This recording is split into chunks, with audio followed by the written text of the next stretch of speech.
50 টাকা ডিফারেন্স।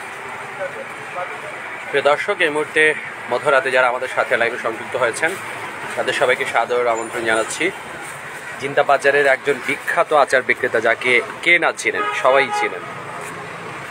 আজকে মধ্যরাতেও তার আচার বিক্রি চলছে এবং এত ধরনের আচার তার কাছে আছে, সেটা চোখে না দেখলে কিন্তু বিশ্বাস করা যায় না। কত ধরনের আচার আছে আপনার কাছে? 61 প্রকার এখন বর্তমানে আছে এবং অদ্ভুত ধরনের আচার আছে। এমন একটা আচারগুলোর নামও যদি দেখি আমরা, যে এমন কোনো জিনিস নেই যেখানে আসলে আচার তিনি তৈরি করেননি, একদমই কচুর লতির আচার। এরকম অদ্ভুত অদ্ভুত কিন্তু আর কি কি আছে আপনার ডিফারেন্ট 61 পদের আচার আছে এখানে। ইলিশ মাছের আচার আছে, গরুর মাংসের আচার আছে, মাটির আচার আছে, গোলাপ ফুলের আচার। ও মাই গড, গোলাপ ফুলেরও আচার আছে এখানে আছে এই মুহূর্তে। আছে, ডিব্বে আছে। জিভে জল আসাটাই স্বাভাবিক এত রাতে। মধু, অরিজিনাল মধু দেওয়া। আমের আচার, এগুলো তো কমন আচার। বড়ইয়ের আচার, এটাও কমন আচার। এখানে একটা আছে আলু বকরার আচার, এবং তাকে কিন্তু সবাই চিনে থাকেন। আনারসের আচার আছে, বেশ কিছু ভিন্ন ধরনের জিনিস, দেশি বড়ইয়ের আচার। এবং এই ব্যবসাতে কিছুক্ষণ আগে কথা বলছিলাম, এখন কি খরচটা বেড়ে গেছে নাকি আপনাদের? লবণের কথা বলছিলেন, লবণের দাম সবজি ডাবল হয়ে গেছে। লবণ আগে কত দিয়ে কিনতেন? লবণ আগে কিন্তু 35 টাকা 30 টাকা কেজি, এখন 450 টাকা কেজি বিট লবণ অরিজিনালটা। আপনার তো প্রচুর প্রবাসী কাস্টমার না? জি জি। তারা তো একসাথে আসলে অনেক টাকার আচার কেনেন। জি জি, 10,000 15,000 5,000 6,000 2,000। কত তুমি? এটা সিলেটের সবচেয়ে বিখ্যাত যে আচার, সেই আচার বিক্রেতা এবং বরিশালের বিখ্যাত মিম ফুড প্রোডাক্টস জিন্দাবাজার এরিয়াতে তাকে পাওয়া যায় সন্ধ্যার পর থেকেই। এত সব ডিফারেন্ট আচার তার কাছে আছে, যেটা দেখার পরে আসলে জিভে জল আসাটাই স্বাভাবিক। যারা চিনেন তাকে অবশ্যই কমেন্টস বক্সে লিখে জানাবেন। রাত্রিবেলাতেও তার কাস্টমারের অনেক ভিড়। আপনি কবে থেকে এই আচারের বিজনেসটা শুরু করলেন? 2001 সাল থেকে শুরু করছি। জি, হালকা দিয়ে। সিলেটের অনেক পুরনো একজন আচার ব্যবসায়ী, এবং তার আপনার আচার খেয়ে কি মানুষজন কখনো অসুস্থ হয়েছে কিনা? কারণ আচারের তো আসলে খোলা সুস্থ হয়। আচ্ছা, আরো সুস্থ হয়। অনেকে পেট ব্যথা করে, আমার আচার খাই আর পেট ব্যথা ভালো হবে। অনেকটা হাইজেনিক, অনেকদিন ধরেই তিনি ব্যবসা করছেন, কিন্তু আসলে কখনো ওই ধরনের কমপ্লেইন আসেনি যে তার আচার খাওয়ার পরে কখনো কেউ অসুস্থ। লন্ডন, আমেরিকা, দুবাই, কানাডা সব জায়গায় যায়। চালতার আচার আছে, যার যেটা প্রয়োজন সব ধরনের আচার, 61 পদের আচার এই জায়গাটিতেই আছে। প্রতিদিন কেমন ইনকাম হয় আপনার? কত টাকার আচার বিক্রি করেন? এই মাঝে মাঝে 5,000 7,000 হয়, আবার কোনোদিন কম হয়, কোনোদিন বেশি হয়। আপনি ভ্রাম্যমান দোকান নিয়ে এতদিন ধরে আছেন, একটা স্থায়ী দোকান করছেন না কেন? আচারে তো আপনার বেশ ভালো জনপ্রিয়তা। একটা দোকান এখন করছি ওয়াকে, জল্লার ভাই। আচ্ছা, ওই যেখানে ওয়াকওয়েতে, ওইখানে গেলে আপনাকে সবসময় পাওয়া যাবে। সকাল 11টা থেকে একবারে রাতে 12টা পর্যন্ত। কচুর লতির আচারটা কিভাবে তৈরি করলেন? কচুর লতির আচার তো এটা তো টক মিষ্টি ঝাল বানাইছি, খুব কি করে বানাইছি।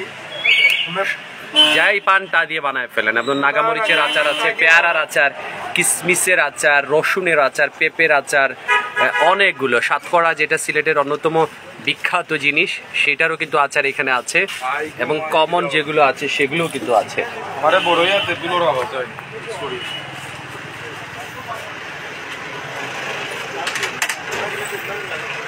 মধ্যরাতেও কিন্তু তার বিক্রি থেমে নেই। অনেক অনেক কাস্টমাররা তার কাছে আচার নিতে আসেন, বেশ ভালোই লাগে। এই আচারটা তো খুব জনপ্রিয়, আপনারা তো সবসময় এটা নিয়ে থাকেন। কেমন লাগে আচারটা আপনাদের কাছে? আলহামদুলিল্লাহ, আমাদের এখানে আচারগুলো ভালো হয়। এইগুলো অরিজিনালি আমাদের সিলেটের, এগুলো বরিশাল থেকে আসতেছে। আচ্ছা, ওনার বাড়িও বরিশালে। আপনার বাড়ি কোথায়? বরিশাল, গৌরনদী থানা। এগুলা কি নিজে নিজেই শিখেছেন এত আচার তৈরি করা? উস্তাদ আছে, উস্তাদ থেকে শিখছি আমি 96 সালে। আচ্ছা, দর্শক দেখানোর চেষ্টা করছিলাম মধ্যরাতে একজন আচার বিক্রেতা, জিন্দাবাজারের পুরনো ব্যবসায়ী, এবং তার আচার খুবই জনপ্রিয়। এমন কোনো জিনিস নেই যেটাতে আসলে তিনি আচার তৈরি করেননি। চেরি ফলের আচার এখানে দেখতে পাচ্ছি, মিষ্টি হালকা টক লাউয়ের মোড়াব্বা, বিচি ছাড়া বড়ইয়ের ঘিলা, কাঁচা আমের আচার আছে, আলু বকরার আচার আছে। এখানে একটা নাম দেখতে পাচ্ছি যে আলু বকরা, না আলু বকরা তো মোটামুটি কমন। মিক্সড আচারও আছে। কোন আচারগুলো বেশি চলে আপনার এখানে? পুরো জিনিসটাই বেশি চলে, মোটামুটি ভালোই চলে, কিন্তু ওই যে বেশি দামি জিনিস যেমন 2000 3000 কেজি ওগুলো একটু কম প্রাণে ওগুলোতে বাহিরে যায় বেশি। এই যে হানি কম আছে, এগুলো এগুলো কি আপনি বিদেশে পাঠান? জি, এটা তো 2000 টাকা কেজি। 2000 টাকা কেজি? জি। কোনটা এটা? হানি কম? হানি কম, হ্যাঁ। মানে কিসের আচার? আমার মাটির আচার 12500 টাকা কেজি। মাটির আচার? জি। ইলিশ মাছের আচার 4000 টাকা কেজি। ইলিশ মাছেরও আচার? মাংসের আচার 5000 টাকা কেজি। এগুলোর কি ডিমান্ড আছে? মানুষজন নেয়? নেয়, আটকা মানুষে মনে করেন অর্ডার দিয়ে নেয়, আবার আমি নিজেও বানাইয়া করিয়া বেশি। অনেক দামি দামি আচার তিনি বিক্রি করেন, ইলিশ মাছের আচার, মাংসের আচার, এবং যেসব জিনিস আসলে চিন্তাই করা যায় না ওই রকম সব ধরনের আচারই তার এখানে আছে। এবং তাকে চেনেন না এমনটা আসলে সিলেটে খুবই কম। অনেক পুরনো একজন ব্যবসায়ী। আপনার নামটা কি? মোহাম্মদ মকবুল হোসেন মোল্লা। মকবুল হোসেন মোল্লা দীর্ঘদিন ধরেই সিলেটে আচারের ব্যবসা চালিয়ে যাচ্ছেন। তার এই ব্যবসা চলতে থাকুক, স্বাবলম্বী হোক, এভাবে মানুষ দেখানোর চেষ্টা করছিলাম বাংলা ভিউ লাইভের মাধ্যমে।